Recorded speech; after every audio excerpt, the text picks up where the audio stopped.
హెచ్చరిక, దైవజనుని హెచ్చరిక. దినవృత్తాంతాలు 2వ గ్రంథము 36:16 చూడండి. వారు దేవుని దూతలను ఎగతాళి చేయుచు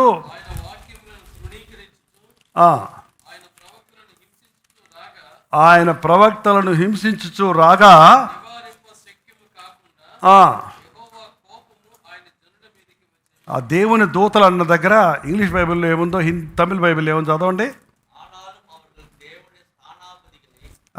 అది దేవునుడియ స్నానాపతిగలై. తెలుగు ఇంగ్లీష్లో ఏముంది? Gods messengers. దేవుని దూత అంటే దేవదూత కాదు, దేవదూత వేరు, దేవుని దూత వేరు. అండర్స్టాండ్? దేవుని దూత, దేవుని చేత పంపించబడిన వార్తాహరుడు. సేవకుడు ఎవడో? దేవదూత కాదు, దేవుడు కాదు, దేవుడు పంపిన సేవకుడు, దేవుని పక్షంగా మాట్లాడేవాడు.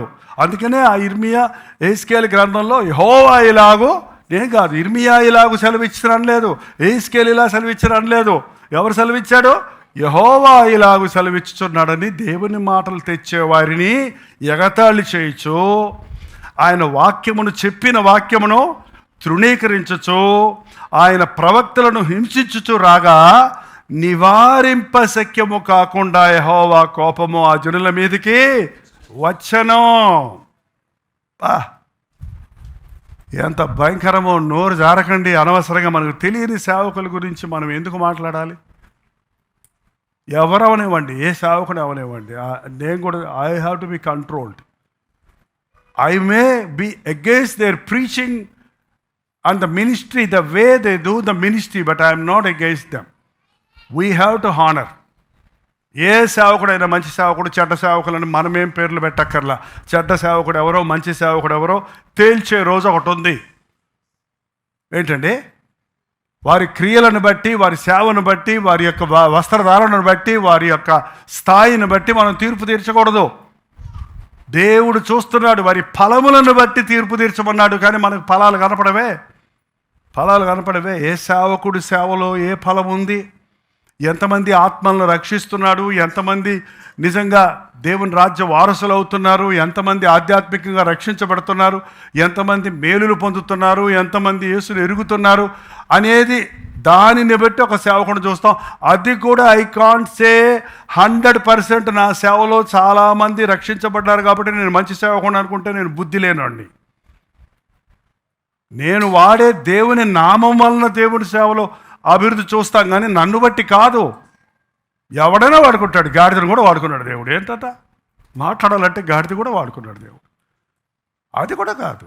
నీవు ఎక్కువ మంది ఆత్మలు సంపాదించవచ్చు, దెయ్యాలు వెళ్ళగొట్టాము, నీ నామంలో ప్రకటించాము, నీ నామంలో స్వస్థలు పరిచాము అంటే ఏమన్నాడు? పరిచారు, నిజమే. యేసు నామం వల్ల వాళ్ళు స్వస్థత పొందారు. యేసు నామంలో ప్రార్థిస్తే దెయ్యాలు పోయినాయి.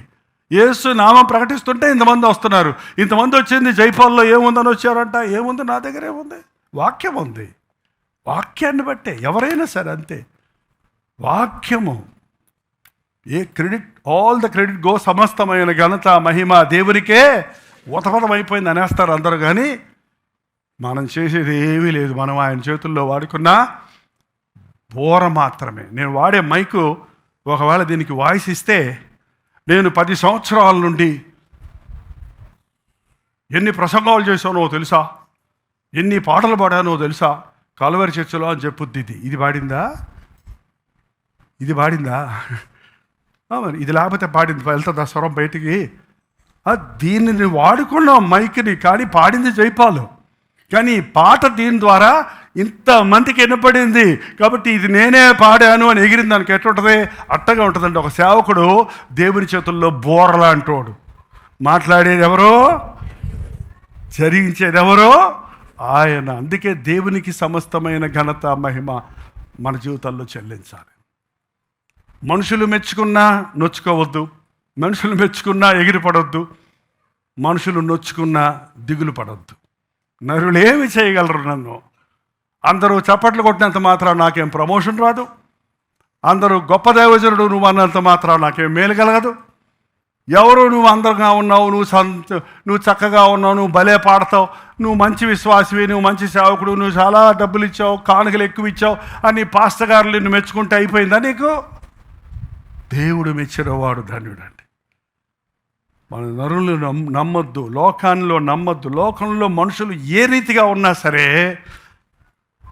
మనం ఒకే రీతిగా ఉండాలి వాళ్ళ పట్ల. నీ మాట వినేవాళ్ళు ఉంటారు, వినని వాళ్ళు ఉంటారు. నిన్ను తిట్టేవాళ్ళు ఉంటారు, నిన్ను పొగిడేవాళ్ళు ఉంటారు. నిన్ను చూసి ఇష్టపడే వాళ్ళు ఉంటారు, నువ్వంటే అసహించుకునే వాళ్ళు ఉంటారు. కానీ నువ్వు మాత్రం అందరి పట్ల ఎలా ఉండాలి? యేసు ప్రభువు ఎలా ఉన్నాడో అలాగే ఉండాలండి. ఏ దైవజనుడిని మనం దూషించొద్దు. ప్రార్థన. దేవా, నీవు కనికరించిన ఆయన మనుషుల్ని సంతోషపెట్టగా నిన్ను దుఃఖపరిచేవారిగా కాక, నీ కొరకు నాయన అవసరమైతే చీతరించబడినప్పటికీ, అసహించుకోబడినప్పటికీ, అపహాసము చేయబడినప్పటికీ, వెర్రి వారి వలె మనుషుల చేత ఎంచబడినప్పటికీ, నాయన నీ పక్షములో, నీవు మా పక్షములో ఉంటే చాలన్న తృప్తి మాకు దయచేయ. అన్ని పరిస్థితుల్లో మా మనస్సాక్షి కాపాడుకోవడానికి సహాయించు. మరణం వరకు నమ్మకంగా ఉండడానికి సహాయం ఇచ్చు. ఈ సంఘంలో ఉన్న ప్రతి విశ్వాసిని ఒక నమ్మకమైన వ్యక్తిగా చేయ, ప్రార్థనాపరుడిగా చేయ, నిన్ను ఆశ్రయించే వారిగా చేయ, నీ కొరకు జీవించే వారిగా చేయ నాయన. మేమున్న చోట, మా గృహములో, మా ఉద్యోగ స్థలములలో, మా కాలేజెస్లో, హాస్టల్స్లో, చర్చిలో, ఎక్కడికి వెళ్ళినా యేసు బిడ్డలుగా మా మనస్సాక్షిని కాపాడుకోవడానికి సహాయం ఇచ్చాను. ప్రతి ఒక్కరి మీద నీ కృపను కొమ్మరించు. లైవ్లో వీక్షిస్తున్న వారి మీద కూడా నీ ఆత్మను కొమ్మరించు. పరిశుద్ధాత్మ కార్యములు జరిగించమని యేసు క్రీస్తు నామములో అడుగుచున్నాను తండ్రి.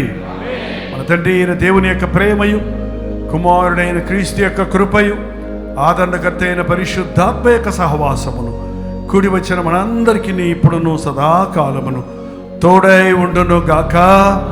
ఆమేన్, ఆమేన్, ఆమేన్.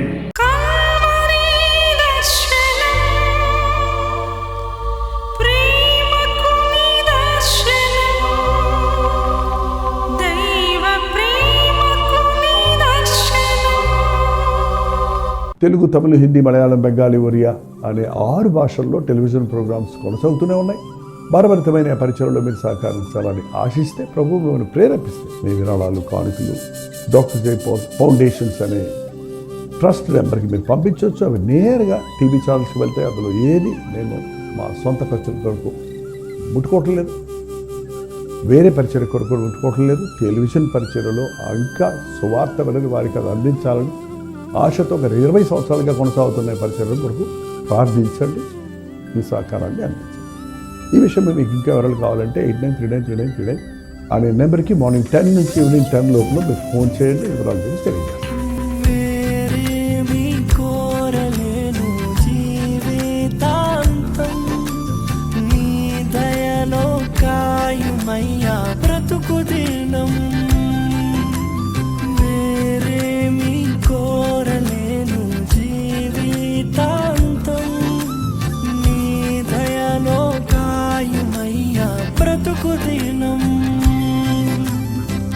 నీలాంటి దైవం ఎవరు విశ్వమున లేనే లేరు. నీలాంటి దైవం ఎవరు విశ్వమున లేనే లేరు. పరమ తండ్రి నీకే వందనా, నీదు బిడ్డగానే సాగేదా.